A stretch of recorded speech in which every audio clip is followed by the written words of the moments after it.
Bruins, Revs, and Patriots. Touchdown, Patriots. Boston's home for sports is 98.5, the Sports Hub. Beasley Media Group Station.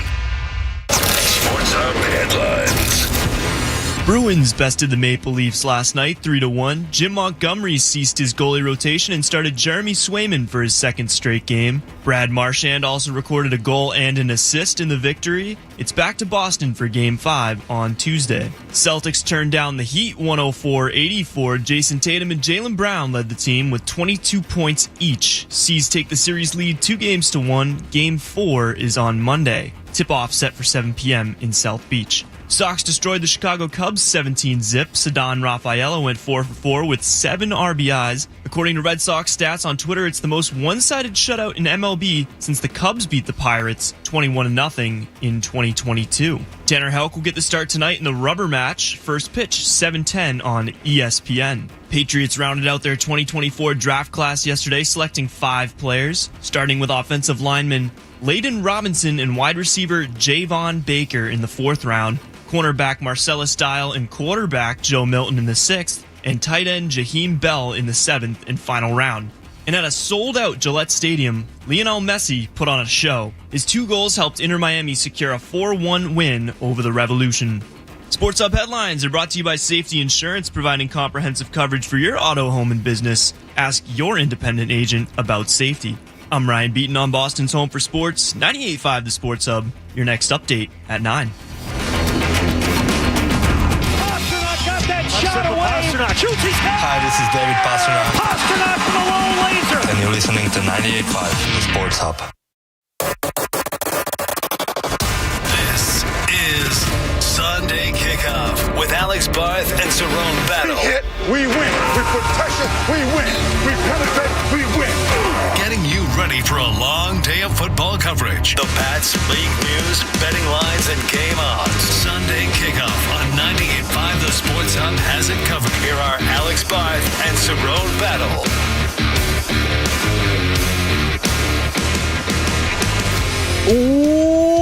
Welcome in to the season finale of the Sports Hub Sunday Kickoff. Alex Barth, Cerrone Battle with your Ryan Beat behind the glass as we wrap up what has been quite the draft season, quite the football season here in New England. The Patriots made 8 picks over the last 3 days. We will get into all of them.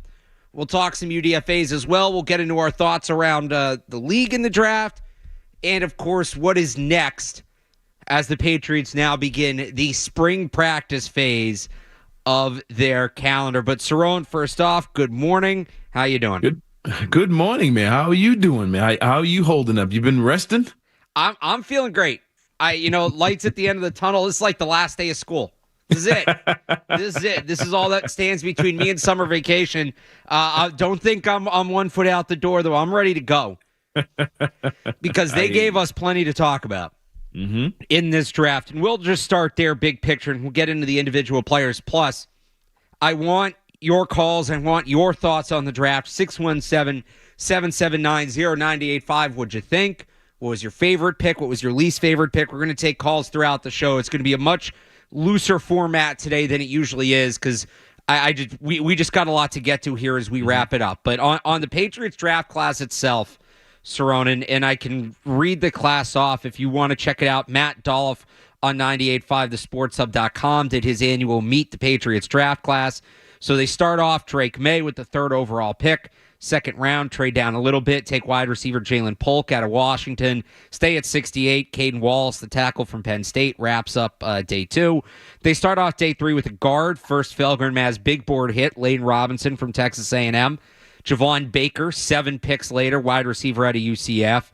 Then they had like a 50-pick gap. Actually, no, sorry, it was a 70-pick gap. Exactly 70 picks. They come back on the board. They take Marcellus Dial, a corner out of South Carolina, their lone defensive pick. 13 picks later, the double up at quarterback. It's Joe Milton from Tennessee. And then Jaheim Bell, I put tight end in air quotes. We'll talk about that. The tight end from Florida State wraps up this 8-man class, to which I say, I think they did a pretty good job. I think it's a relatively chalky draft, which is kind of what they needed, and I think what people around here wanted after the last few years. Obviously love the Drake Maye pick at the top. I really like what they did at wide receiver. Not only do I think they got, two players and played the board well at the position, they got two guys that specifically their skill sets line up really well with Drake Maye's skill sets. And I think that's important. Right? The old Belichickism. It's not about collecting talent. It's about building a team. And they didn't just go out and get the flashiest wide receivers. They got guys that are going to maximize their quarterback and vice versa. I thought Jaheim Bell late was a great pick. There's going to be... I'm interested to see how they're going to use him. He doesn't really have a position. He's listed as a tight end, but he can play big slot. He can play running back. He can play fullback. For a team that's rebuilding its offense and can build a role in for him, some people thought he'd be a fringe top 100 pick. So to get him at 231 is great. They get the double up at quarterback at Joe Milton, which will be at the very least a ton of fun in the preseason. The one kind of question I have is I wish they'd done more to address left tackle. We'll see what happens with Caden Wallace. They're going to play him at left, but he's a career right tackle in college. It's just this thing again where they seem convicted that they're going to have a right tackle move to left, whether it's Chuks Okorafor, whether it's Caden Wallace. That seems to be the plan. That's kind of the one question I have coming away from it. Yeah, I mean, I enjoyed the draft. It was one of the more enjoyable draft experiences as a Patriots fan. It was pretty entertaining, especially when you got to Joe Milton. The first thing I thought about was, man, I got to hit up Alex. I heard you guys. I was in the other room working. I heard you guys talking about it yesterday. Oh man. But I really. I'll tell you this: you weren't the only one that thought hitting me up. You would have thought I got drafted. The way my phone blew up. I'm not even kidding. I had like 100 text messages when I finished writing the thing and looked at my phone. I was pretty pleased with it. Even all the way up to Jaheim Bell. The only time I really got to watch him play that I remember watching him play actually was when they were playing against BC. And BC had a chance of winning that game. That's why I was locked into BC Florida State early on, and he had himself a day. But I was pleasantly surprised with the draft. I mean, of course, you go up and down timelines, don't care if it's Twitter, Facebook, whatever it is. Some people will on this receiver, that receiver, or because they didn't have big speed in the 40, people comparing them to N'Keal Harry or some of these other, guys that didn't work out well for the Patriots. And, but I'm pleased with them. I love the way they went through their draft. I love the way they kind of, for the most part, stayed where they were. It wasn't, it was small, it was trades, but it wasn't what we're used to around here. Oh, no, trade back 2 more rounds. Trade back. I'll come back tomorrow.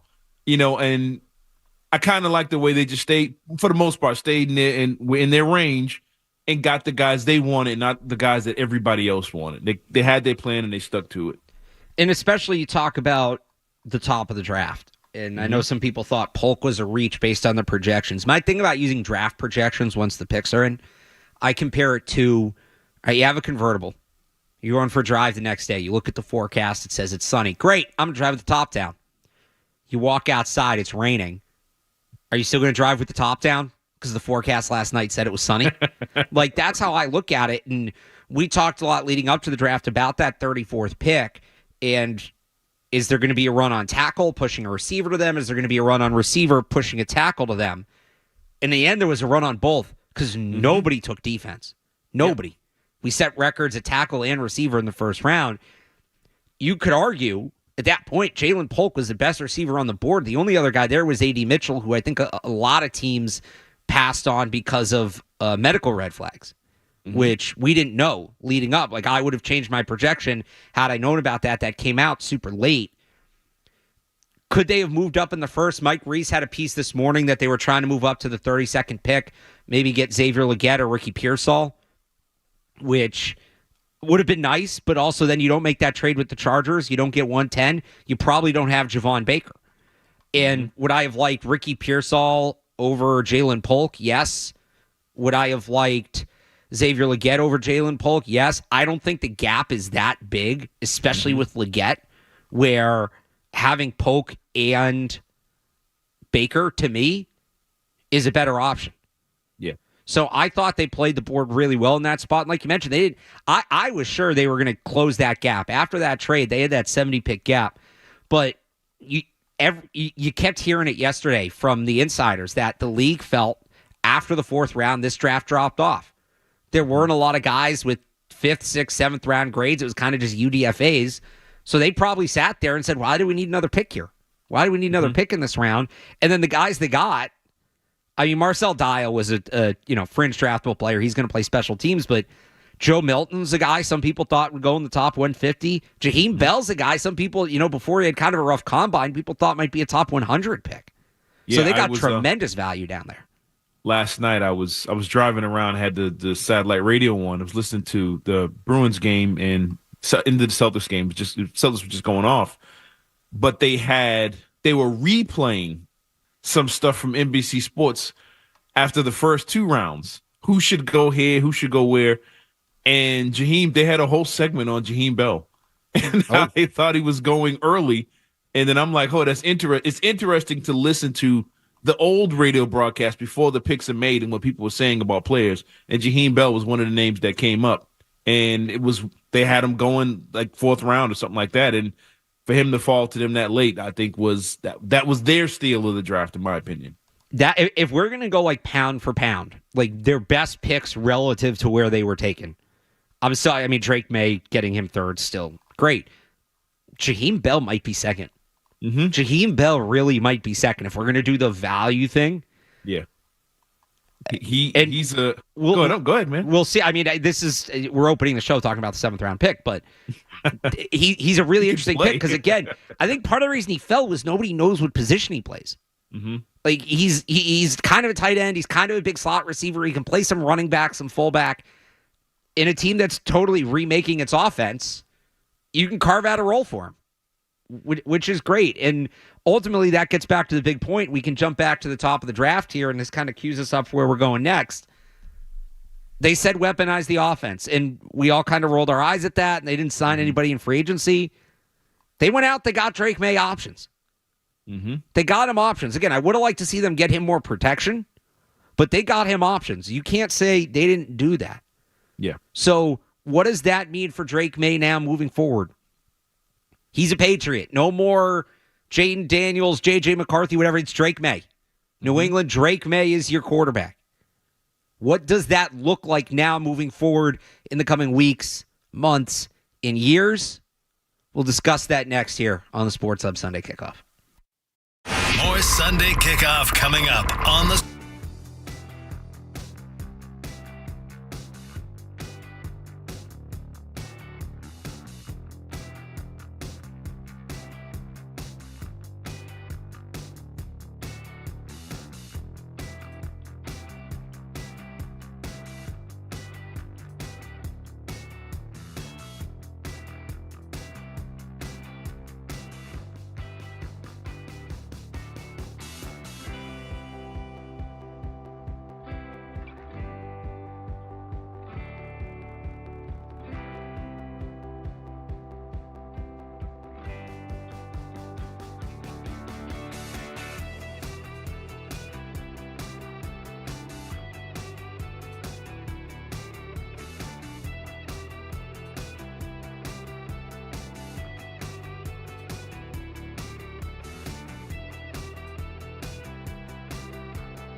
The Sports Hub. Alex Barth and Cerrone Battle are here, talking football every Sunday morning with the insiders and with you. It's Sunday Kickoff on 98.5 The Sports Hub.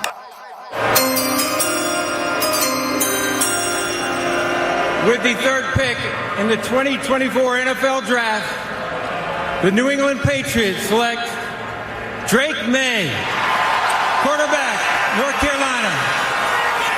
For all the speculation, by the time we got done throwing, were you surprised? There's all the J.J. McCarthy talk, trading back. Were you surprised, or did you see it all the way? No, I wasn't surprised. I wasn't surprised at all. I'd have been shocked if they didn't take him. I think especially came down to the last couple days, it was almost to the point like it was getting to the Caleb Williams, Jaden Daniels. It was kind of like the national reporting from Schefter and all these guys. It was a conclusion. They started talking about the picks after the Patriots. Once they got to that point, I said, yeah, it's Drake Maye. He's going to be the one. And sure enough, it wasn't any hesitation of the Patriots. They went and grabbed their guy and moved on. Good for them. So how are you feeling? Drake Maye's your quarterback. I feel good. I feel as good as I can, even about the guys behind him. I'm a fan of Penix. I'm not going to lie. I'm a big fan of Michael Penix. Yeah. But if they would have grabbed the Bo Nix or J.J. McCarthy, I might have been feeling a totally different way this morning. But I'm fine. I'm absolutely fine with Drake Maye. And I'm fine with what they did after they got Drake Maye. And I think that was a huge part of it. But only other person that was available that I would take over him would have been Michael Penix. But other than that, I'm fine with either one. So now the question becomes, what's next? And I think that starts with when does Drake Maye play? And they were Gerard Mayo, Elliott Wolf, very strong after the draft, saying, we're not going to call him our starter. He's going to have to come in. He's going to have to win it just like everybody else. Jacoby's here. Mm-hmm. And we kind of heard that about Mac Jones, too. Now, obviously, different coaching staff. But remember, after they drafted Mac Jones, Bill Belichick, Cam Newton's our starter. He didn't even Mayo and Wolf didn't say who the starter was. They just said, we're not naming Drake Maye the starter. Yeah. Bill said Cam's the starter, and it was that up until the day Cam got cut. Do you think the door is open at all for Drake Maye to start week one? Or because the way they were talking, I wonder, and I've said this, pick a plan and commit to it. I wonder if they're going to make sure Drake Maye sits for a little bit and really, really gets that time to develop. As a fan, I don't want him to. I don't want him to sit. I want to see him. I want to see the new shiny toy, immediately. Especially with the receivers that they've drafted to some. We knew they would draft receivers, but seeing it actually happen, seeing them get guys, and picking up what's his name from Minnesota. Name's losing me right now, but seeing all the different pieces they added and with players that they drafted, I want to see him play.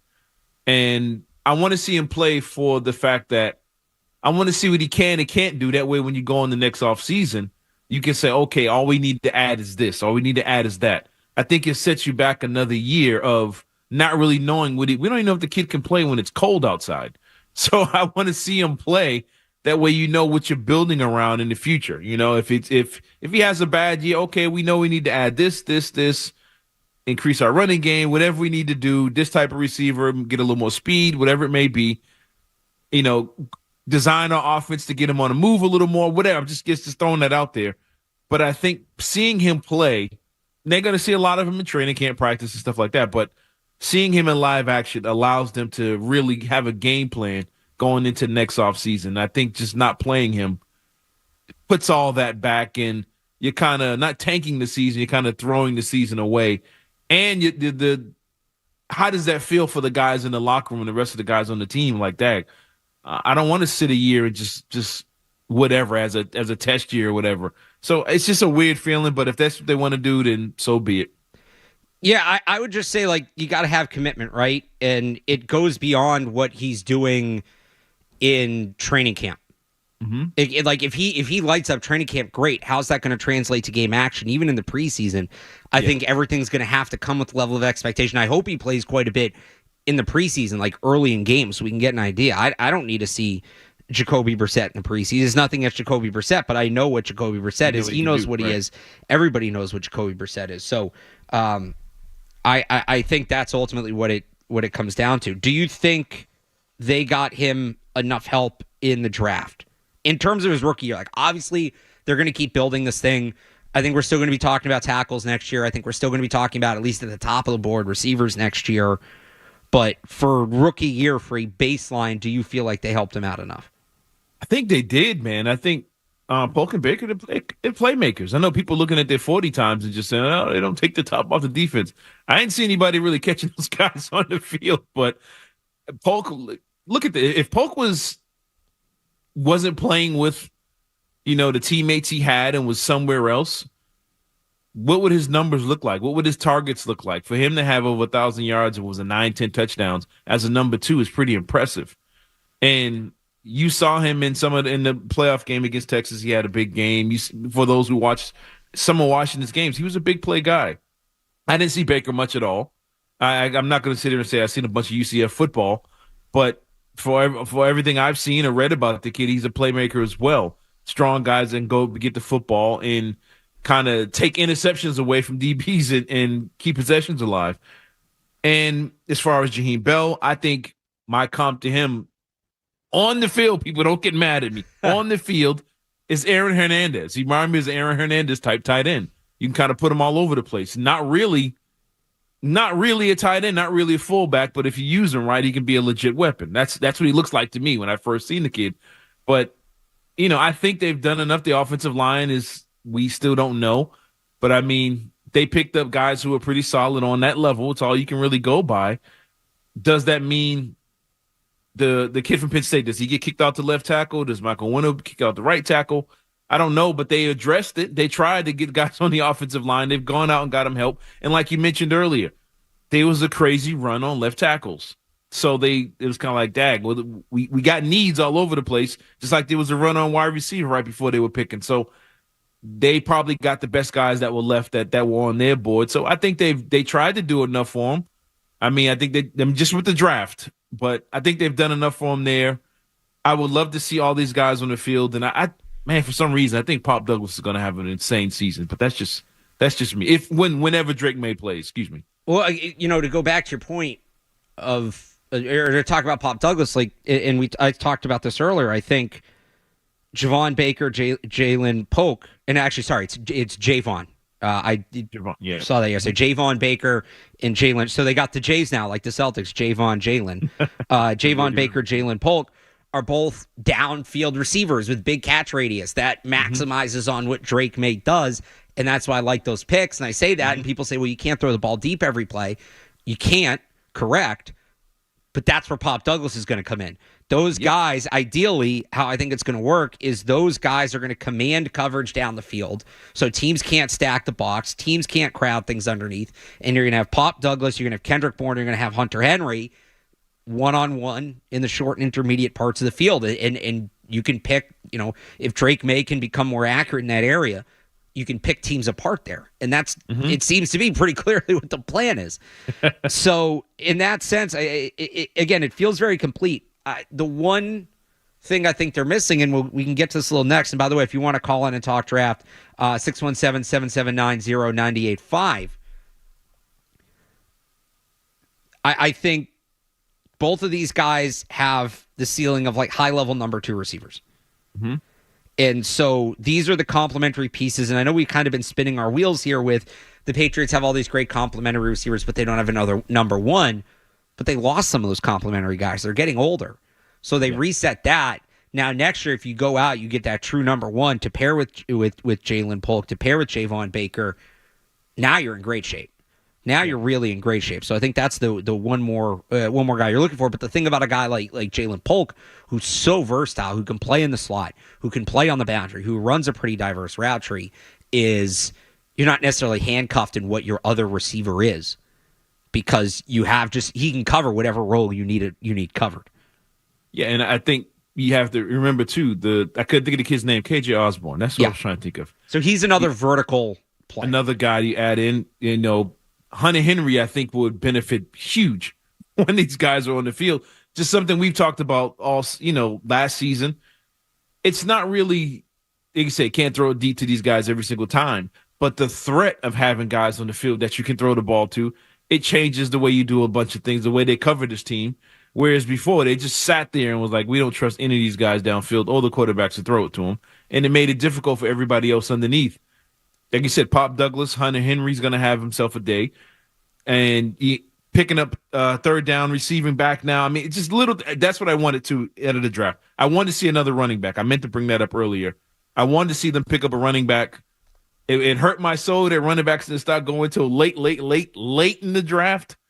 But I wanted to see the Patriots grab a running back, and they didn't. But maybe they'll address it in a different way. But I do believe they've I would say done enough. They've done the best they can so far for Drake Maye in building this offense. They have a plan. Those guys are big receivers when it comes to running the ball, run blocking, stuff like that. I think they've done a pretty solid job on the offensive side of the ball in this draft. Let's talk about those receivers next, plus your calls, 617-779-0985. You want to talk draft here on Sports Hub Sunday Kickoff. Stay tuned for more Sunday Kickoff on the Sports.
your station for the best football coverage. 98.5 The Sports Hub.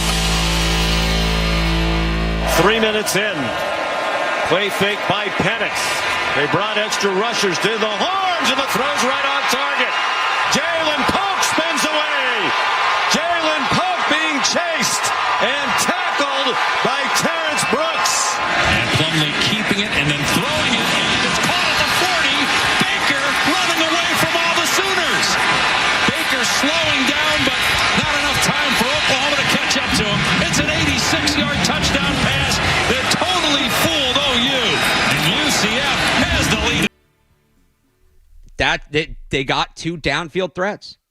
They went out and they got two guys that with big catch radiuses. I like that they got guys. It feels to me like Javon Baker is going to take over Devontae Parker's role. Jalen Polk is going to take over Juju Smith-Schuster's role. And we'll see what happens with Juju Smith-Schuster. He's a guy, now you wonder about his roster spot. But it feels like they went out and tried to improve on the guys they have in place. Yeah, I mean, it's if you look at it, again, people looked at their 40 times, but I think Baker averaged 22 yards a catch, led the country. Something ridiculous. It was up there, yeah. It's like 21-6, I think, yeah. Yeah, something wild. And Polk he was at like a 16 or something like that. They find a way to get separation. They find a way to get open. And they find a way to always come down with the football. And I think that's a key thing this Patriot team was looking for. I always go back to it was my first time going to the training camp last year. And I'm pretty sure you remember I think it was the first day they had pads on. They were throwing fade routes to Parker over and over and over again, working on it, trying to get him to come down with it. And the first thing I thought of when they made these picks, especially when they got to Baker, was, oh, now they shouldn't have too many issues with the fade routes in the back of the end zone, where the 40s really don't come into play, but size, athleticism, and being able to high point the football does. And I think little things like that, it increases their red zone efficiency, having those type of targets. Like you said, they stretch the field in a different way. Safeties have to worry about them. But the question I really have for you, man, is where does Tyquan Thornton fit in this?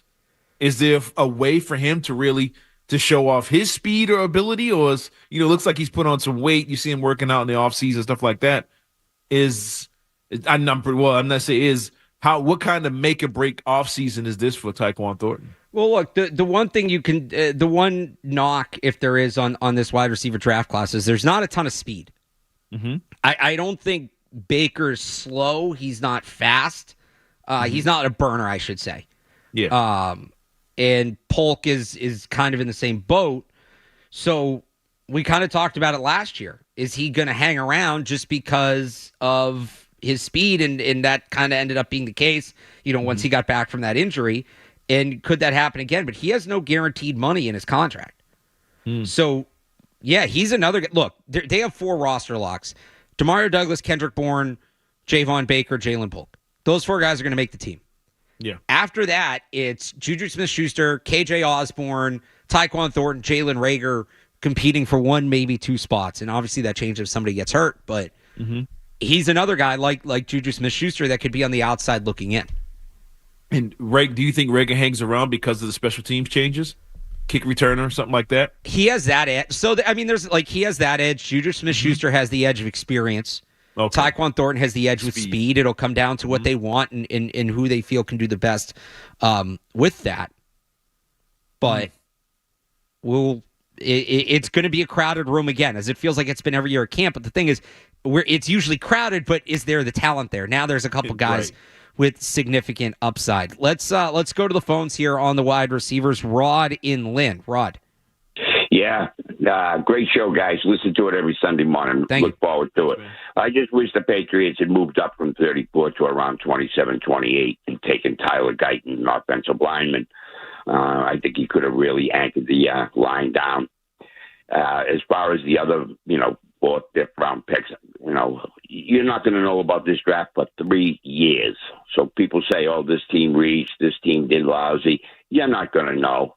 We thought Neil Harry was going to be a great receiver, but he just didn't pan out. So you never know until 3 years later. Thanks a lot, guys. Appreciate it. Thanks for the call, Rod. Chris in the Seaport isn't optimistic about the receivers. Chris. Hey, guys, awesome show. Listen, I want to be optimistic, and I don't want to be this dude, but the Patriots chose to stay with basically the same coaching staff. They just got rid of Bill, and we've been watching Devontae Parker not be able to get open for 9 seasons, and that's what these guys are. These guys are not going to be able to get open at the NFL level. They're just too slow. They're not quick enough. I understand he had, long catches, but, guys, this is not college. The quarterback who knows what's going to happen, I don't think he's had a lot of coaching, but these guys, they are Devontae Parker. They're guys that are not going to be able to get open, and I'm petrified. They should have innovated. Look at what Kansas City does. They go get speed. They innovate.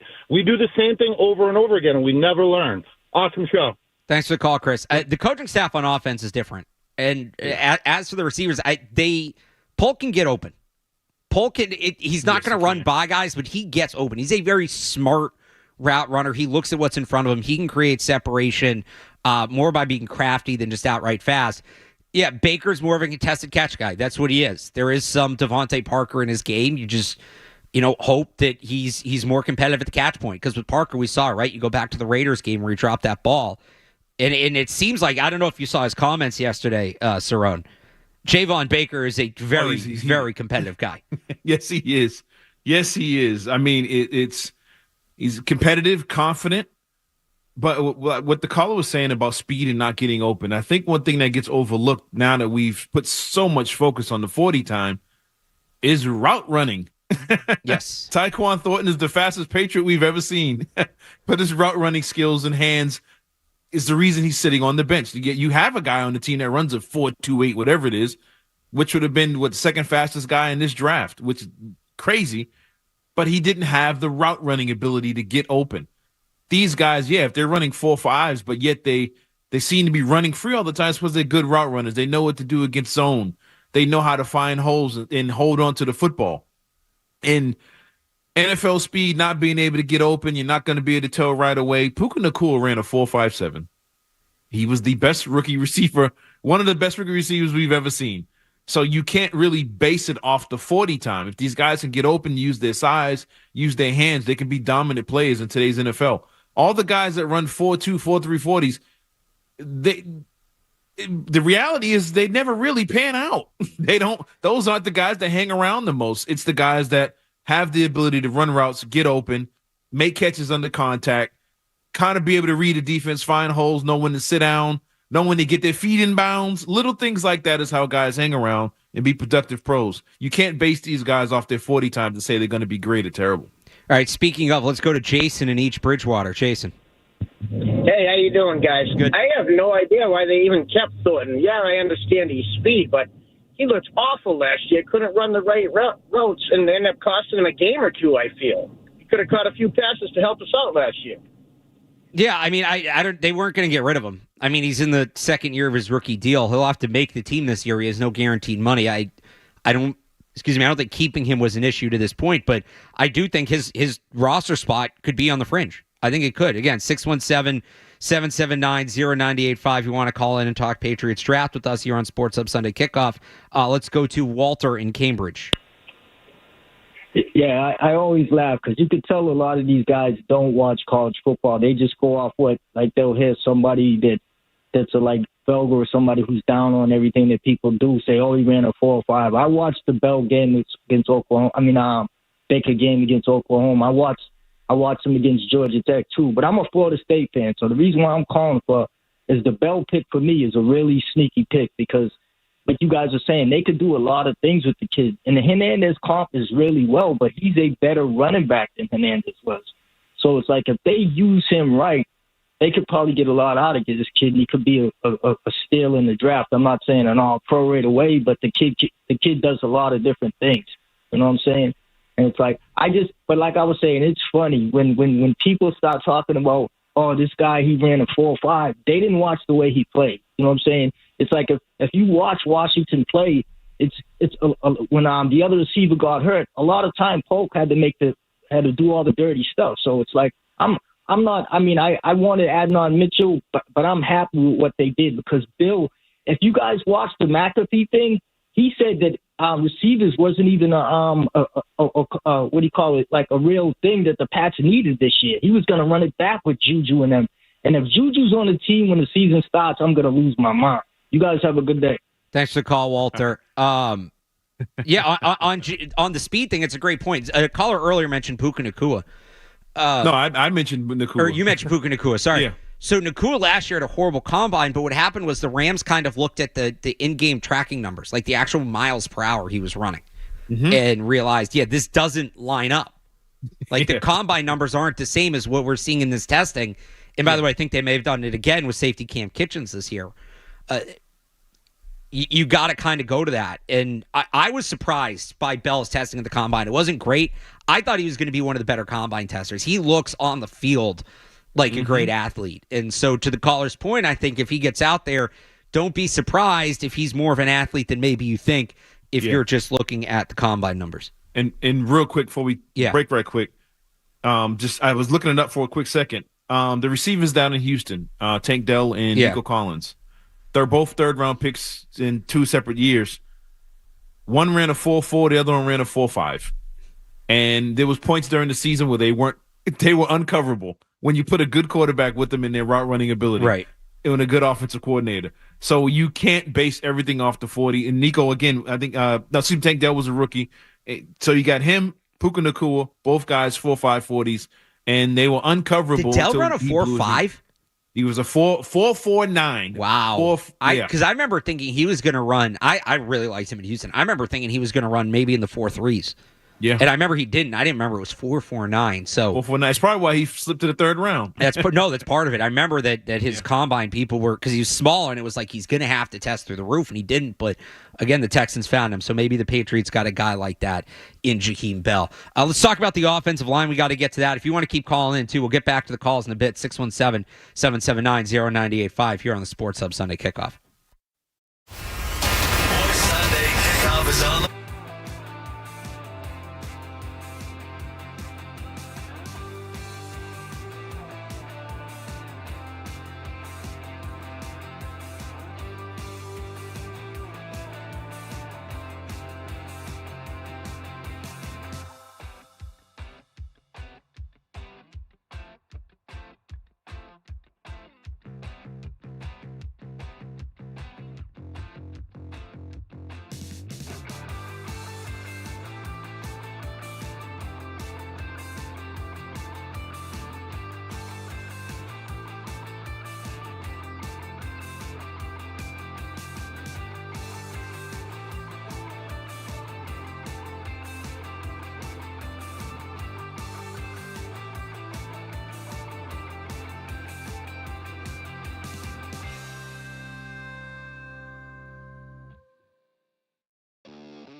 Too early to talk football on Sunday. Coming to the game on Sunday. This is Sunday Kickoff with Alex Barth and Cerrone Battle on 98.5 The Sports Hub.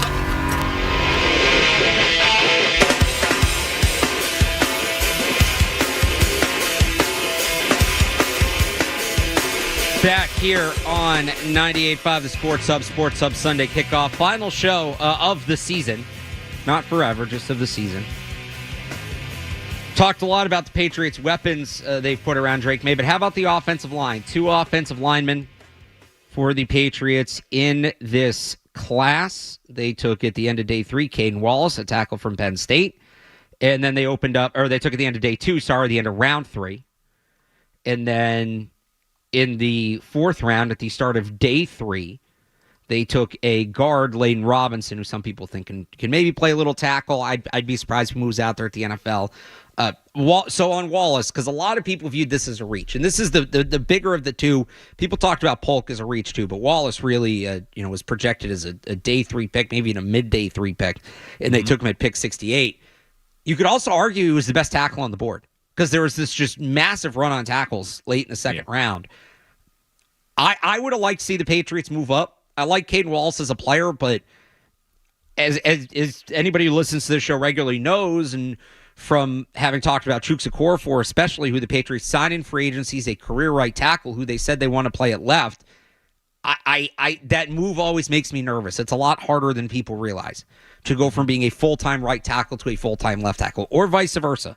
There are some guys who play both and bounce back and forth. That's more of a skill than people realize. And Wallace is the same thing. 40 career starts, so very experienced, but all at right tackle. And Ellie Wolf, Gerard Mayo talked about it, that they see him as a guy because of his athleticism. They think he can play on the left side. He didn't do it in college. He said he couldn't remember really doing it since high school. But this is another. Will it work? Maybe. Like same with Chuks Okorafor, but they don't really have a defined left tackle. And this continues a strategy they've had going back a few years of trying to move non-left tackles to tackle. Either it was behind Trent Brown or now as a starter. And so that's the one where I look at it and think, could they have gotten a little more aggressive and gone up and gotten a guy like Kingsley Suamatiana, or Blake Fisher played right tackle at the end of his career at Notre Dame, but at least played some left tackle in college. Do you think when they evaluate these guys and right tackles, whatever, do they have an opportunity? I don't know. I'm kind of asking you, do they have an opportunity to kind of not work these guys out, but check their footwork and see if they look at them and say they have the ability to make the switch? Because it's coordination, footwork, stuff like that, hand placement, things they're not used to. They naturally line their feet up a certain way when they're on the right versus the left. Do you think they look at these guys and have a chance to test them out and say, okay, he looks like he has the ability to switch? Or are they just like, we can fix that later on? What do you think how did he think they evaluate that and say, makes them come to the conclusion that they can switch this guy and not the other guy? So you can get a look at that. Like Caden Wallace played some left tackle. He was at the Shrine Bowl this year and played some left tackle there. But it's 1 week of exposure. So you're making a pretty big projection in that regard. Mm-hmm. Now, that being said, if they hit on Polk or Baker, we go into next year and it's tackle at the top of the board easy. Right? Yeah. Very clearly it's tackle at the top of the board. The other thing on Layden Robinson, 3 top 150 guards last year. They take a guard 103rd overall this year. I don't think they love what they have at guard. And I thought City showed some growth last year, but on the left side, there's been reports that Cole Strange might not be ready to start the season. It seems like they're maybe getting ready for an open competition at left tackle in training camp. You mean left guard, you mean? Left guard. I mean, left tackle will be too, but left guard, yeah. Huh. So, I mean, I'm glad they went after offensive linemen in the draft. They got guys, but like you said, it all comes down to the left tackle position. It's almost like they got guys in place, almost like if they were going to draft a left-handed quarterback. That'd have been interesting. Yeah, but I mean, it's now it's up to, like all these guys. It's now coming up to the coaching. Can they get these guys up to speed? Can they coach these guys up? Having a Skarnecki around would be awesome right about now, but they have to find their guy. Well, the guys they have that they've hired, they have the toughest job now this offseason, is to try and figure out what guys they can put on the left side of that line not only for pass protection, but getting this run game going and keep whoever the quarterback is from being killed and allow these guys that can get downfield and be the playmakers that you drafted them to be. They did also, they're going through their UDFA class right now, and they've signed a couple of guys. They did sign one tackle that's interesting to me. And I talk about how, playing both sides at tackle is tough. It's a real skill. Zuri Henry from UTEP, 6-year starter at UTEP. 6 years. 1,800 snaps at left tackle and 800 at right tackle. So this is a guy that just played both spots significantly. He's undersized. He's, I think, 6'3", 297. So he's got to get bigger. And penalties were a problem last year. He was called for 12 penalties in 11 games. But this, again, it seems like they're going to give every tackle a chance. So this is a guy I look at and say maybe he'll have a shot at making the team. Training camp's going to be more exciting than the season. It is going to be an electric training camp. We'll get to that in a little bit.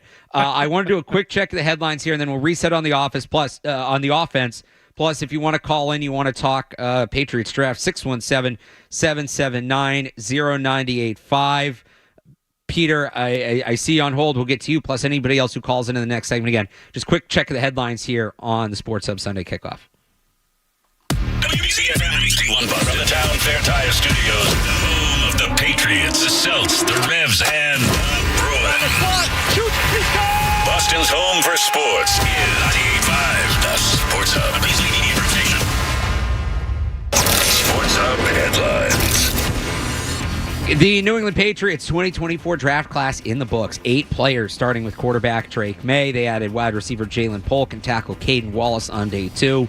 Yesterday, 5 picks, guard Layden Robinson, wide receiver Javon Baker, cornerback Marcellus Style, quarterback Joe Milton, and tight end Jaheim Bell round out the draft class. For more on the Patriots draft, be sure to check out 985thesportshub.com. As the Patriots wrapped up their draft last night, Bruins and Celtics in playoff action. We'll start with the Celtics, who bounced back with a 104-84 win against the Heat in Miami thanks to a 42-point second quarter, 22 points, 11 rebounds for Jason Tatum. Jaylen Brown had 22 points as well in that one. Celtics get back at it tomorrow down in Miami. Coverage begins at 7 o'clock on the BetMGM Celtics radio network. The Bruins offense opened it up as well. 1 goal in the first period, 2 in the second. They go on to beat the Maple Leafs 3-1 to take a commanding 3-1 series lead in that series. Brad Marchand, David Pastrnak, James Van Riemsdyk, your goal scorers. Jeremy Swayman stopped 24 of the 25 shots he saw.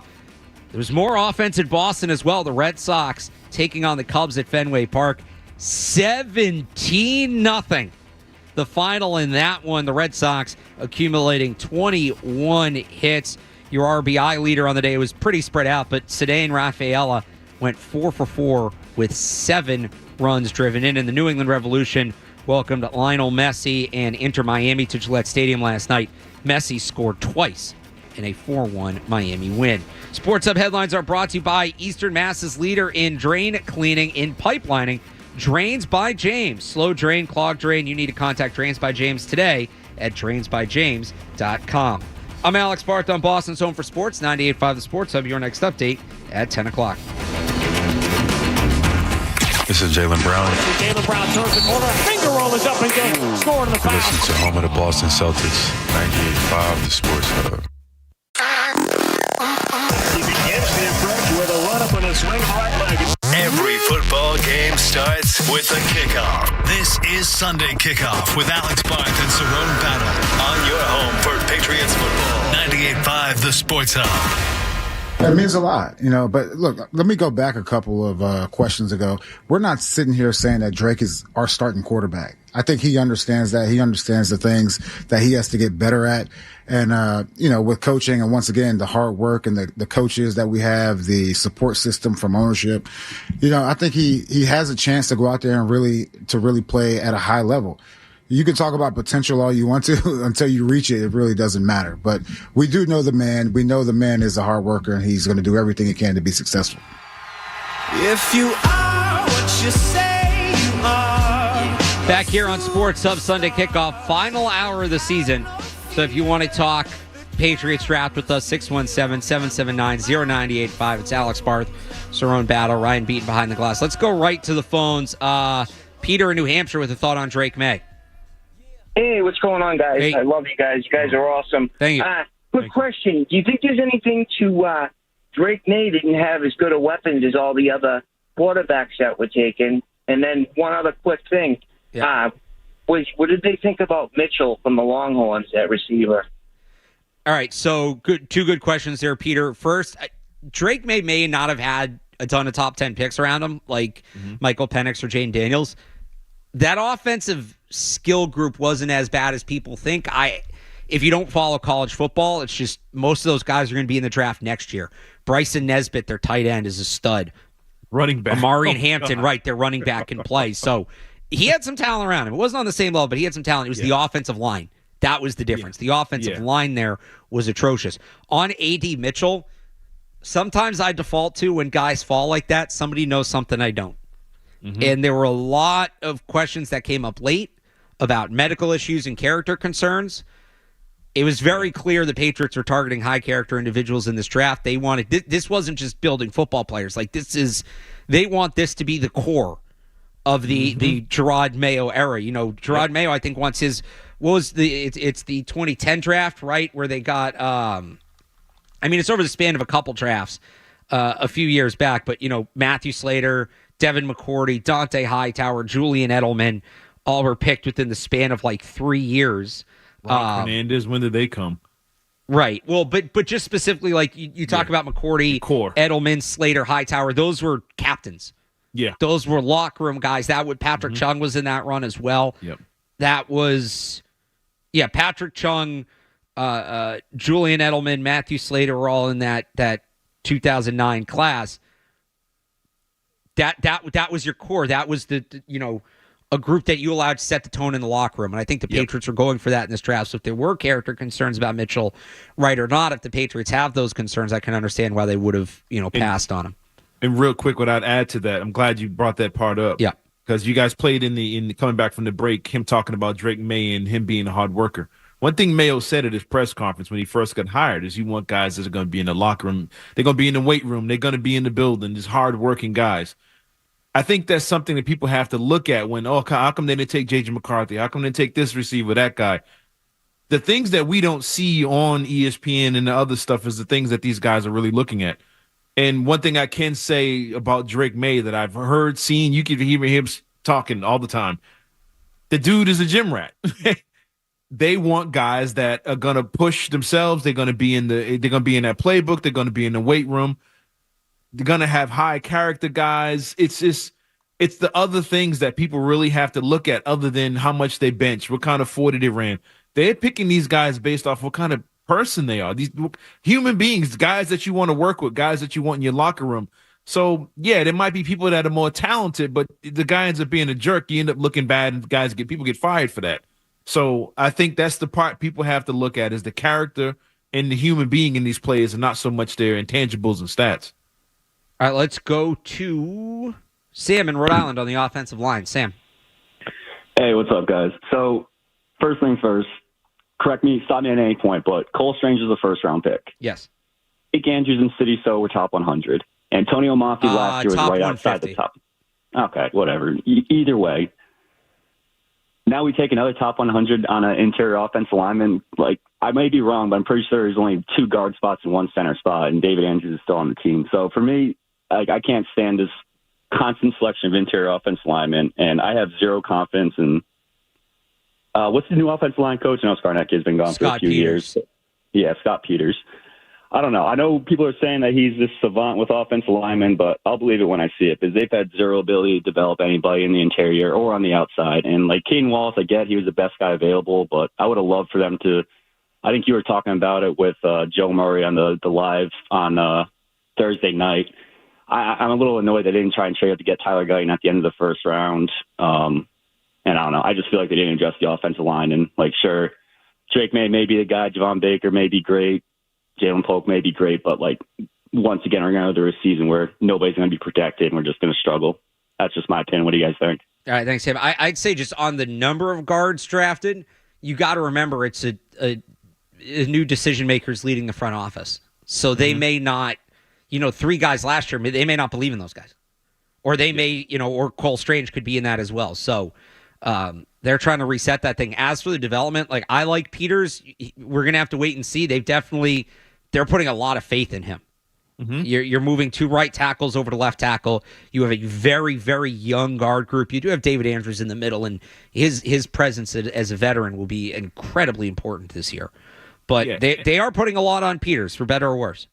Yeah, but this is what happens when you're starting with a team that got 4 wins. They were in bad shape. So you can't expect them to come in and just fix every single need immediately off the bat. They're going to have to build something and get some kind of foundation and see what they're working with to build from that. So the dude just got here. All those guys basically just got there except for Mayo.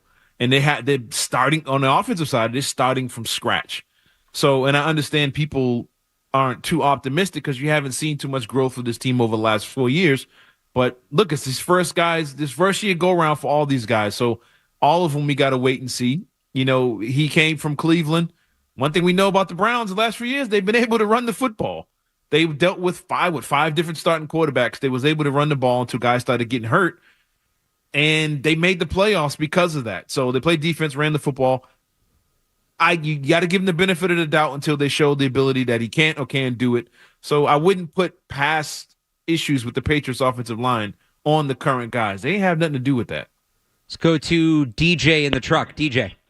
Hey, what's going on, guys? I think this draft kind of signifies a new era. What did we take 8 out of 9 of the picks on offense? 7 of 8, yeah. There's no way Belichick would have did that. And then second, especially Cerrone, I know, Barth, your thoughts. Bazooka Joe Milton, I just want to see this guy in the preseason. I just want to see him air it out. His arm is crazy. Thanks, guys. We're going to get to Joe Milton in the next segment because there's a lot of conversations to have there. But if you want to give a quick thought on Joe Milton. Yeah, just real quick, man. It's him and Taekwondo Thornton just in drills. It's gonna look like NFL blitz.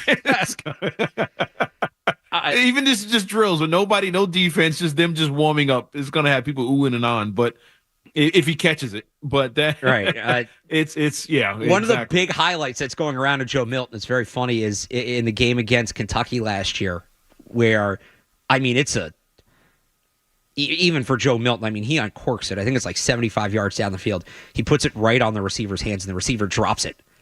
So it's an incompletion, but it's still a highlight because the throw is just unbelievable. We'll get to Joe Milton. We're going to get to Joe Milton. But Mike Lowell actually wants to talk about the defense. Mike, good morning. Yeah, I just had a question. 2 quick points. Why didn't the Patriots draft defense, and are we going to see the bartender again?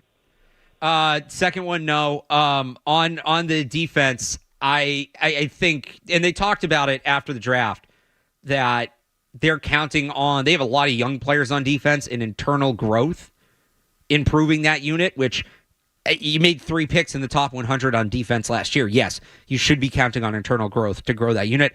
I'm a little surprised they went as lopsided as they did, especially because just about everybody on their defensive front's on an expiring contract. It's like Anthony Jennings, Keon White, and Sam Roberts are the only players signed beyond 2024. So it's probably going to be a pretty defensive-heavy draft next year. But they're counting on the young guys to step up on that side of the ball. Yeah, I was watching NFL Network. I think it was it might have been yesterday, and when Patriots were about to pick, and they were saying they loved the fact that the Patriots went all offense, and it was like they shouldn't take any defensive players at all. And it was interesting, the contrast between the 2 different networks, but they were all in. All the guys up there, the whole panel was like offense, offense, offense. You have a strong defense, defensive-minded head coach, Gonzalez, Judon coming back. They were just the offense. They just felt the offense was just so bad and just lacking of talent that the Patriots should pick offense all the way through the draft. So it's just hearing him say that made me think of that thing I saw on NFL Network. But yeah, the national people were like, just don't even look at the defense. Pick your offensive plays and work it out from there. Let's take a couple more calls here before we go to break. Sean in Lawrence on the wide receivers. Hey, what's up, guys? Real quick, Cerrone, you should pull a McBone and say, I'm not coming back here until I get a full-time job because you deserve it. I think you're awesome on the station. I'm not the draft nicks that you guys are, but I paid attention to like the top 40 prospects, and of course now I forget the name of the dude from Washington. They chose him the second round, but it seems like, yeah, exactly. It seems like the projections on him is like a pretty decent number 2 receiver, but it seems like nationally the Pats are getting a whole bunch of national A-pluses for taking Baker in the 4th round as a potential burner down the field. And I just want to see if you guys agree with that as somebody that could kind of offset what they've been doing over the last couple of years, trying to like dink and dunk as a potential downfield threat. Basically, that's it. Thanks, guys. Thanks, Sean. I wouldn't call him a burner. He's a downfield threat, but it's more physicality and leaping ability than pure speed. Yeah. So you can make of that what you will. Yeah, and real quick, I'm not the draft expert. That's Mr. Barth over there. He's the draft expert around here. It's not me. I'm just I'm learning from him. But what I will say about the receivers, and I wrote this down during one of the breaks, and people are caught up in the 40 times and burners and stuff like that. Cooper Kupp ran a 4.62. Keenan Allen ran a 4.71. Devontae Adams ran a 4.56. Brandon Ayuk, the guy everybody wants, ran a 4.5, just like the guys you just drafted. Deebo Samuel ran a 4.58. So route running, being able to catch the ball, can have you being an all-pro receiver in today's NFL. It's not all about downfield speed. None of those guys, when they're fully healthy and in their bag, can be covered. Keenan Allen's route running is filthy, and he ran a 4.71, and he's a dangerous dude even at the age he is now. So, at this age, probably run a 5.40. But route running skills, ball skills, stuff like that. It trumps a good 40 time any day of the week. And we've seen that again with Tyquan Thornton and some of these other guys. So don't get too caught up in that. Some of these guys can play when they're running 4.5s and 4.6s and 40s. A lot of those guys you mentioned, Cooper Kupp, Keenan Allen, they're effective. It's not that they're 40 times misleading about their speed. Well, with Kupp it is a little bit. But it's not that they're 40 times misleading about their speed. It's that they have ways to get open other than simply running away from defenders in a straight line. And I think for Jalen Polk in particular, that's relevant. Because, again, he's a guy that just understands. He's not the crispest route runner, but he understands how to get open. He understands how to read leverage. He understands how to read his zone. He understands where he needs to go. My comp for him through much of the draft was like a more explosive Jacoby Myers, because that's what Jacoby Myers was great at. He wasn't the fastest guy, but he knew, right? This is the coverage. If I go to this spot, I'm going to get space. And that's what he would do. Polk does it a little more vertically, which in this offense is what you're going to want, but it's not just a 40 time for these guys. All right, I see a bunch of you on the phone. Jason, Joe, Roy. Hang on. We're going to take a quick break, come back, take more of your calls, and Joe Milton talk next here on the Sports Hub Sunday Kickoff. More Sunday Kickoff coming up on the Sports Hub.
and Cerrone battle are here, talking football every Sunday morning with the insiders and with you. It's Sunday Kickoff on 98.5 The Sports Hub.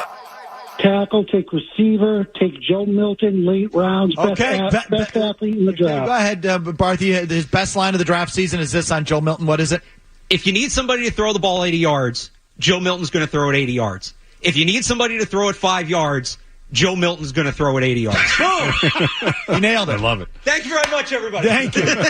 Just keep repeating it. With the 193rd pick in the 2024 NFL Draft, the New England Patriots select Joe Milton, quarterback, Tennessee.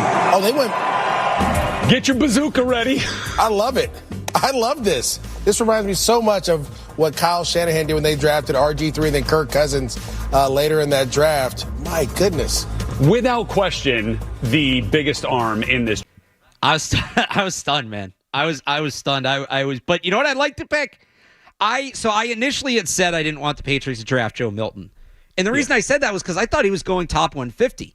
Because as they said right there, biggest arm in the draft. And I thought some team, maybe not a team that immediately needed a quarterback, but a team like the Giants or a team like the Saints, or the Raiders, who was a year or two away and wasn't sure about their quarterback situation, might fall in love with his arm and say, you know what?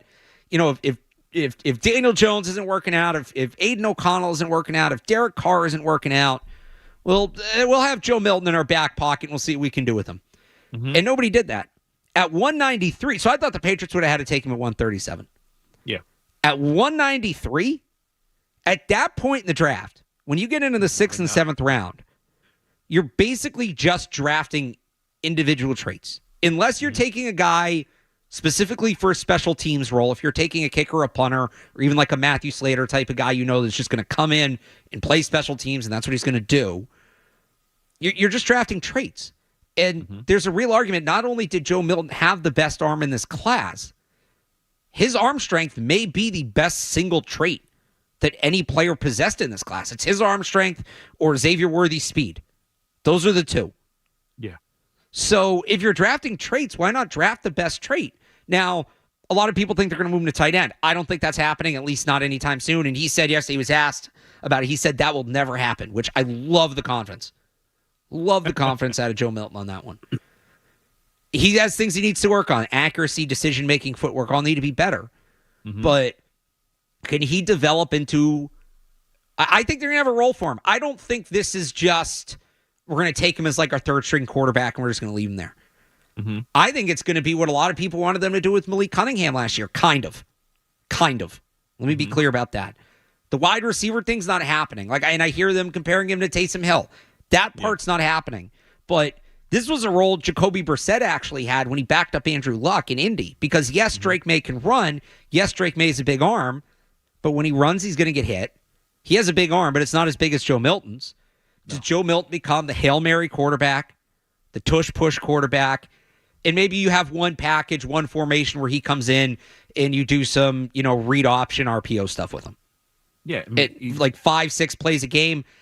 He needs to improve a little bit as a thrower to justify that last part, but there could be a role for him. And look, if he ends up being good, if he ends up showing out, he's going to have tremendous trade value. I don't think he's going to usurp Drake Maye or anything, but he's going to have tremendous trade value. Yeah, I mean, he's like you said, you put him in your back pocket and hold him for the future. He shows something in the preseason. Somebody desperate is going to come running. Yeah. And he's, what is he, 6'6" as well? 6'5", 235. So I go back to, I might have a new line for Joe Milton now. And it's not my line, but do you remember that old Sprint commercial with Peyton Manning? Which one? This one. Ryan, give it to me. If you like 6'5", 230-pound quarterbacks, laser, rocket on. That's Joe Milton. Yeah. That's Joe. Now, Peyton's talking about himself there. Yeah. Am I comparing Joe Milton to Peyton Manning? I mean, if we want to go nuts, we can go nuts. No, but again, what is Joe Milton at his core, Ryan? Or Peyton? If you like 6'5", 230-pound quarterbacks, laser, rocket on. You like that, sir? You like 6'5", 230-pound quarterbacks, laser, rocket art? Now, he obviously doesn't have the processing Peyton Manning did. No, I mean, nobody does, but it's not close. But there's tools there. You got to figure out the tool. You need to have a specific plan for him.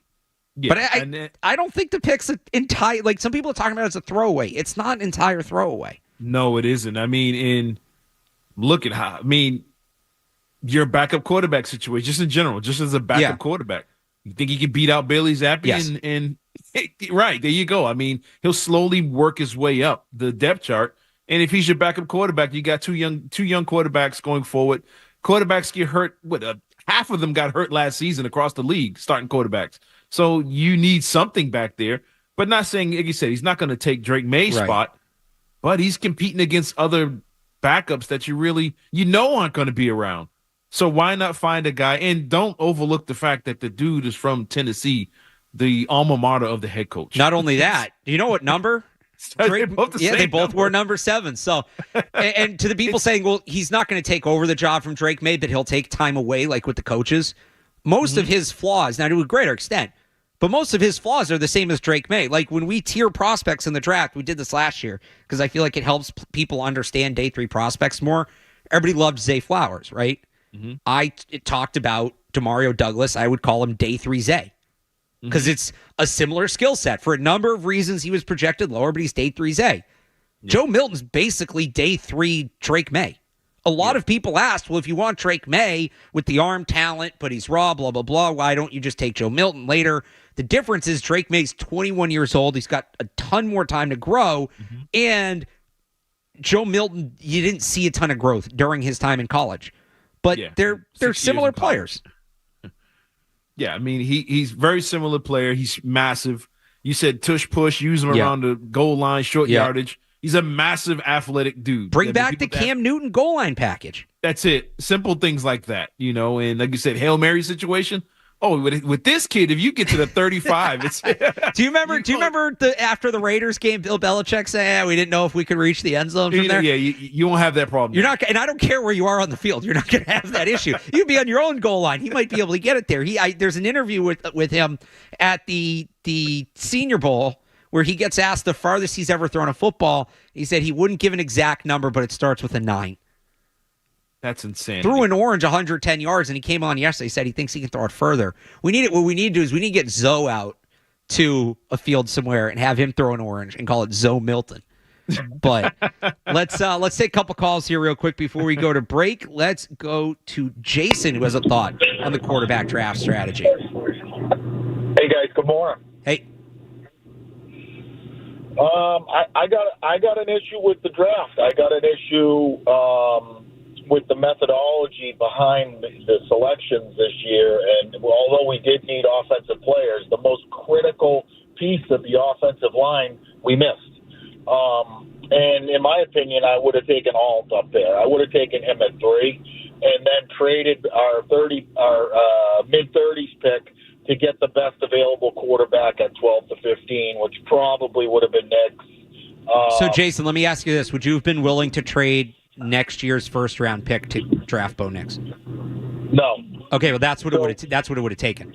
Yeah. But I would have started with building the team first versus finding a potential quarterback 3 years down the road that's going to put,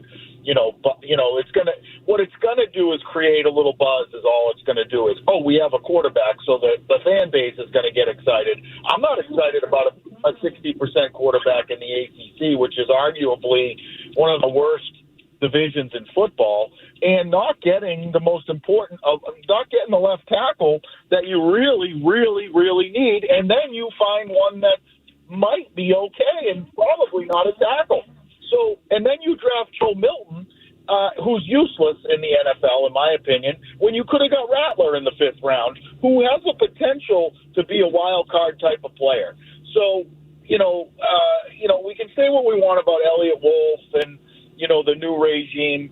I think this is going bad to worse as we move into the next couple of years of football. And thank God we had Tom Brady as long as we did, because we're not seeing it anytime soon. Thanks for the call, Jason. Well, what I will say to all the people who you take the left tackle, take a receiver, whatever, and then get your quarterback later. All the good quarterbacks were gone. Right. You saw what everybody it takes wanted one. And this is a deep draft. What happens next year when there's only like 2 guys instead of the 5? There's no guarantees. If you would have traded that pick out and been stuck after all, and you'd have been sitting there, we got a left tackle, and watch all those quarterbacks go off the board, we all would have been sick to our stomachs. Yeah. Because what was the gap between Bo Nix and Spencer Rattler? The longest 140 gap. picks? Something like that. It was the longest gap between quarterbacks in the history of the draft. And Cerrone, I've talked about this with you. My philosophy on quarterbacks. You take them first or you take them last. And I think the league's catching up to that. So if you want to say they didn't do enough to address left tackle, fine. I'm right there with you. That's my one big critique of this draft. I don't think they did enough. The second guess is not Joe Alt at 3, though. They needed a quarterback. They got a quarterback. The second guess is, could they have been more aggressive moving back into the first for Tyler Guyton? Should they have moved up from 68, where they took Caden Wallace to get Blake Fisher, to get Kingsley, to get Patrick Paul, who went very early to the Dolphins, but make a move into that range? That to me is second guess, and that's a fair second guess. Also, if you like Spencer Rattler because he's a wild card and you don't like Joe Milton, you don't know enough about one of those two guys. And what would Joe Milton look like if he had Leggett? That's true. That's what Spencer Rattler had. We did see it with Jalen Hyatt. That was fun. Yeah. I see a bunch more. I see a bunch more on the phones. Love getting the calls, guys. 617-779-0985. Joe. There's two Joes on the line. Joe, Kurt. We're going to get to you guys next. Quick break here. We'll be back on the Sports Hub Sunday Kickoff. Stay tuned for more Sunday Kickoff on the Sports Hub.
Atlanta Falcons select Michael Penix Jr. Well, there it is. Wow. Washington. That is the first surprise of the NFL draft, to say the least. The fourth quarterback off the board is Michael Penix Jr. He is a top 10 selection, and he is going to the place that just made a very expensive investment in a veteran quarterback, and it's kind of wild. It's going to surprise some people, but let's go back to the phones here real quick. Joe in West Virginia on Drake Maye. Joe. Hey, good morning, Alex. I love the Joe Milton line, by the way. Thank you. What's happening, Cerrone? I'll tell you, the Barth and Battle, it sounds like a law firm. You know, might have a little weight, but the phone call is free. But hey, Drake Maye, I felt Robert Kraft needed an identifiable figure for the franchise. Going to play it close to the vest. Going to start a football team, anyways. I'm starting it with a quarterback. Then with your permission, I got a question. I was talking to Ryan, the producer there. Yep. I do feel that Pat Riots have a offensive line that they can muster, because I feel without an offensive line, you don't get into the playoffs. Can they move a right tackle to left tackle and create that, or am I just dreaming, I guess? Hey, thanks a lot, guys. Thanks, Joe. I mean, that's going to be the big question as we go through camp. Obviously, we'll talk a lot about the quarterbacks, but I think the biggest non-quarterback question will be Chuks Okorafor and Caden Wallace at left tackle. And how does that look? Yeah, I mean, that's the key to the whole thing. I think that's the one thing, even with some of the callers, the biggest concerns has been left tackle. What are they going to do about left tackle? How are they going to address left tackle? If we know that, they know that. They understand it. They're in there with these guys. They know what they have and don't have. They know what their needs are. And they know who needs to be coached up and all the other stuff. So left tackle is going to be a concern until they address it with whoever. But what I will say this, though, that people calling in about the draft and left tackle and just go get your left tackle. I've said this 100 times before. Busts come in every position. There's no guarantees for any of these guys. Right. Half of these left tackles that get drafted, some of them end up being terrible. You just don't know. You could get somebody with a crazy attitude, can't stay healthy, can't stay in shape, just bad hand placement, bad footwork, gets a lot of penalties. These guys aren't locks either. And if you end up taking a left tackle early without a quarterback and the kid ends up being terrible, now you have a bad left tackle and you don't have a quarterback. So it's a gamble and reach everywhere. There's no guarantees with none of these guys, including linemen. They end up being bust too. All right, let's take we got another call on the line. You want to call in 617-779-0985. Eric in Reading on Drake Maye. What's going on, guys? Hey. Love the show. Thank you. Hey, so to the people who I heard a guy saying he didn't really like the way we approached this draft. I don't understand it. If Drake Maye stayed another year in North Carolina, he'd be the consensus number one pick next year. So you get that guy right now, no questions asked. And credit to, Belichick had our defense set up, and Elliott Wolf re-signed these guys, and we attacked offense. I don't know how anyone can not like that plan. So, yeah, that's a pretty good summary of what happened, I'd say, Eric. Again, I would have attacked it a little differently. Again, my one big critique is I would have liked a true left tackle, but offense. Now suddenly people want more defense, and they're counting on, as they should, Christian Gonzalez, Christian Barmore, Keon White, Marte Mapu. They're going to get Isaiah Bolden back, Kyle Duggar, Jabril Peppers too. I think they're counting on these guys to take a leap, which is fair. Mm-hmm. Which is a fair expectation. Maybe Peppers, he's getting a little older. And if he just plays the way he did last year, they'll be fine. But I think they're counting on a leap from those guys, which is a completely fair ask. And that's what you do after you invest heavily in just one side of the ball in one draft. You count on those guys to grow. So that's where they're at. They put the help on offense. I would have made, if I knew they were going to make one defensive pick, I would have gone up front. Just because, again, all of those guys are in contract years. They're only defensive front players signed beyond 2024. Really, Juwan Bentley, I didn't say him before. Juwan Bentley, Anthony Jennings, Keon White, Sam Roberts. That's kind of it. Mm-hmm. So I would have maybe invested up there because next year we're going to be talking a lot of defensive line. Yeah. But that's where we are. Real quick here before we move on and wrap it up, and Ryan put something together for us to wrap up the show for the season, so I want to make sure we have time for that. 2 quick thoughts from me, non-Patriots thoughts on the first round. I like the Michael Penix pick. I like it for the Falcons. Bless your heart. I agree. I'll give you 2 reasons why. And look, I'm not sitting here saying it's the best pick made in the first round. I'm not even sitting here saying it's the best pick they could have made. I would have gone with either an edge rusher, Rome Odunze, if I were them. But we've spent this whole show, Cerrone, you just talked about it with Drake Maye, the immense value that quarterbacks have in this league. Mm-hmm. They took a good quarterback. I'm never going to say a team that drafted a good quarterback made a bad draft pick. I'll even give the Vikings credit. As much as I kind of was anti-J.J. McCarthy during this thing, they went and got a guy. J.J. McCarthy, I said the whole time, is going to be a product of his environment. That's why I didn't want him here, because the environment wasn't set up yet. It's set up in Minnesota. He might win Rookie of the Year there. It's going to be him or Harrison Jr. But the Falcons drafted a good quarterback. I'm not going to knock that. On top of that, we're all acting like 36-year-old Kirk Cousins coming off a torn Achilles is going to play the duration of that 4-year deal. I know it's a big money contract, but look at what just happened with the Broncos and Russell Wilson. Teams will tear those deals up if the player's not performing. And even if he is initially, is he making it through all 4 years of that contract? We know now as Patriots fans, we just lived this, how agonizing it is if you don't have the succession plan in place. So whenever it is for Kirk Cousins, whether it's this year, whether it's next year, whether it's the year after that, they have a guy, and spare me, but Michael Penix is old. Like, is he old for a prospect? Yeah, but let's stop acting like he's an AARP. He's 24.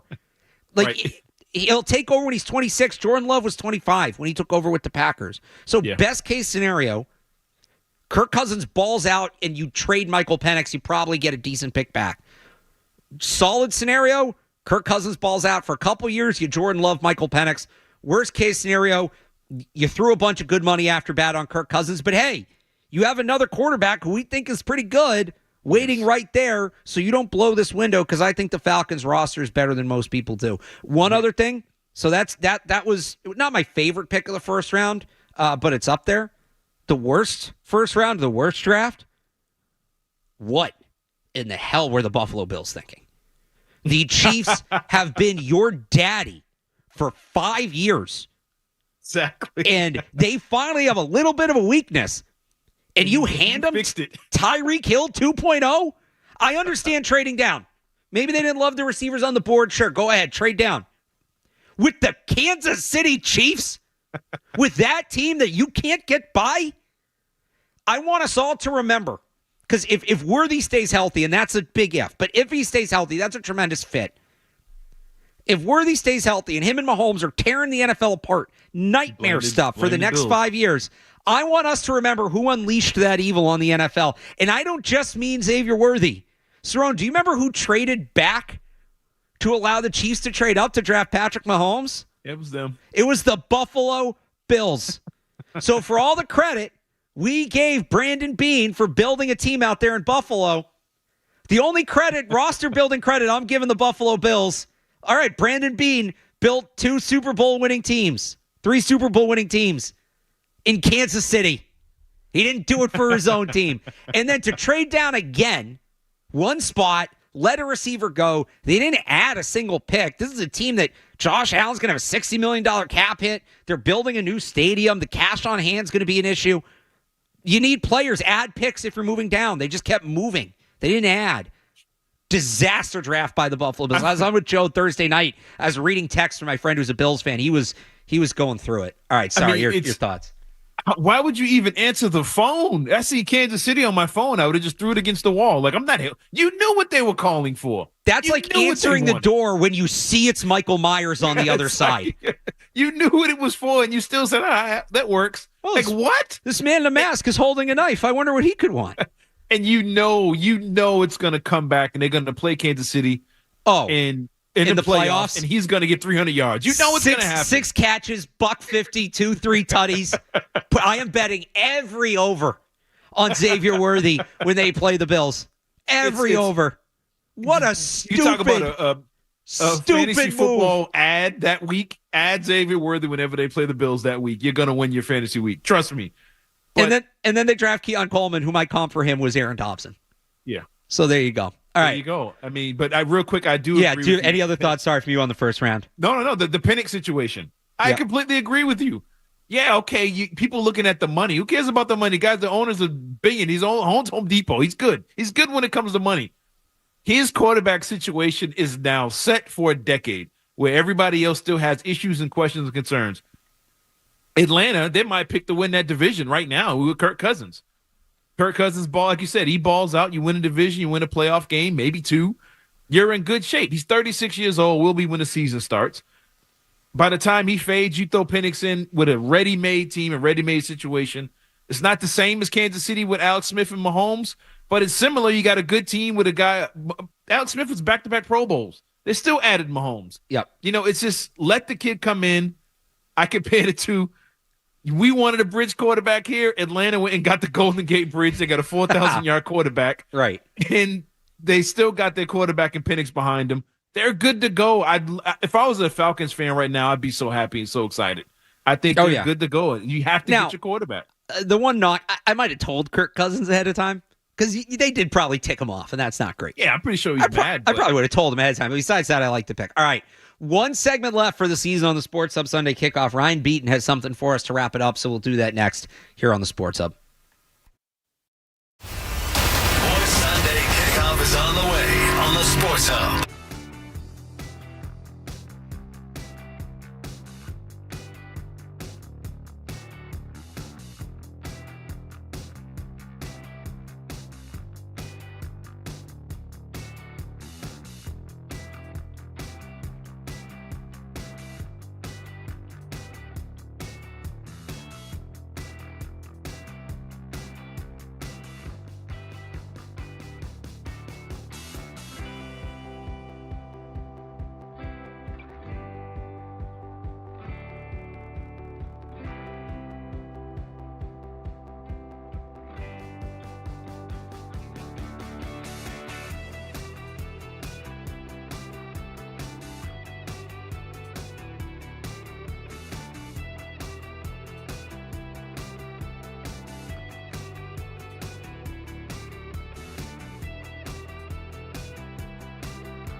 football on Sunday. Coming to the game on Sunday. This is Sunday Kickoff with Alex Barth and Cerrone Battle on 98.5 The Sports Hub.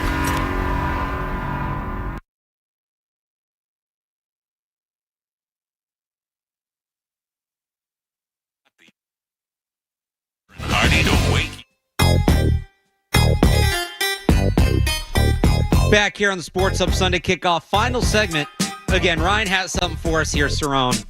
I just want to say real quick, I've worked at this station I started on the street team in February 2017. I was hired as a writer in 2020. First got on the air that summer. And as somebody who, has always wanted to work in sports radio, getting to host a show, especially on this station, is a tremendous opportunity. It's something I always wanted to do. And so to have this little time slot here on Sundays has meant the world. Cerrone, it's been amazing working with you. And this has been fantastic. And I just want to really and Ryan, you too. I don't want to leave you out. You've absolutely crushed it. And I just, want to thank everybody who tuned in, who enjoyed the show, whether it's live, whether it's on the podcast, whether it's on, Twitch or YouTube. Obviously, it was a tough season to cover. We had a great off season, but this has been certainly an unbelievable experience. This isn't it for this show. We're going to take a little break for the summer. We may, if there's like some big news, come back, do a one-off. And you can follow me and Cerrone on Twitter. You can follow the show on Twitter at SunKickoff985. So we'll let you know there. And then we won't. I think the plan is to be back earlier than week 1.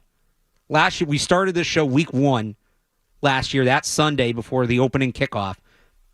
I think the plan next year is to do at some point training camp preseason. I don't know exactly when, but again, if you follow us on Twitter, so I want to make sure we have time for Ryan's thing here, Cerrone. So let him go on to whatever his next opportunity is going to be. Bill and Robert haven't talked yet, and they're going to meet on Monday, and they'll see what happens from there. It seems very unlikely Bill Belichick will be outright fired. Robert and I, after a series of discussions, have mutually agreed to part ways. There was a hint of sadness in the air, like, man, it's finally over. Like that, the run, everything is just finally over, and it was pretty weird to see. And it's kind of in a weird way. It's one of those sports moments you remember where you was. We got to meet head coach Drake Maye for the first time on Wednesday when he was introduced. Last week we said we thought the Patriots would have a coordinator. By the time we came back on, not only do they have a coordinator, staff maybe starting to come together a little bit. We've heard a couple of names linked in terms of who could be joining Alex Van Pelt here in New England. You mentioned Wolf's resume. He took over in Green Bay,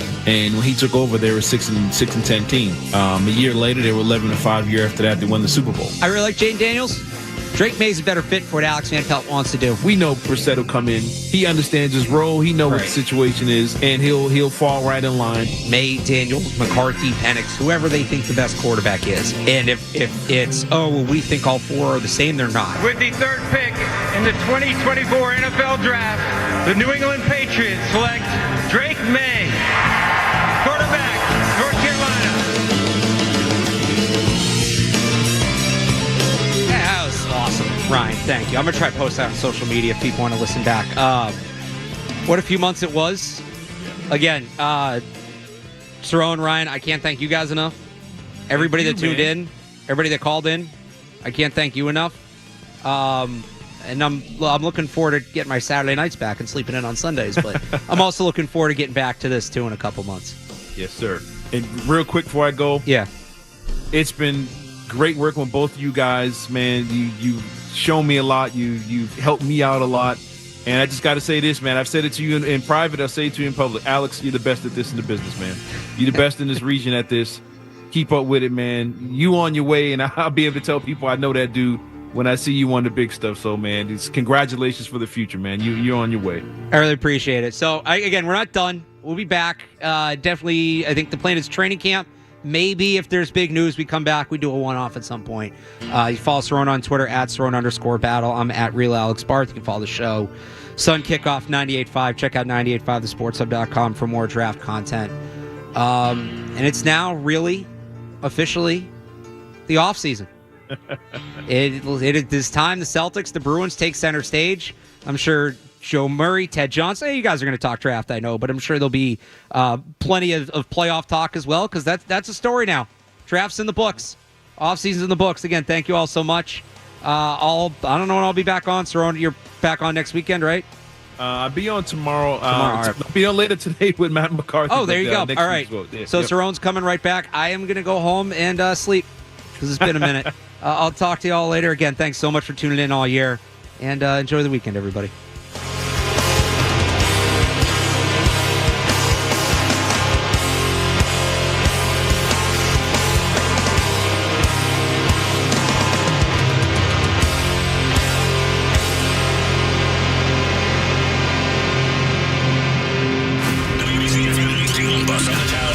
Studio, home of the Bruins, Patriots, Revs, and Celtics. On Maxi step back three is good. Boston's home for sports is 98.5, the Sports Hub, the Easily Media Group station.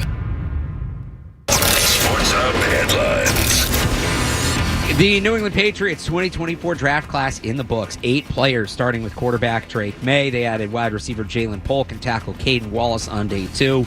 Yesterday, 5 picks, guard Layden Robinson, wide receiver Javon Baker, cornerback Marcellus Style, quarterback Joe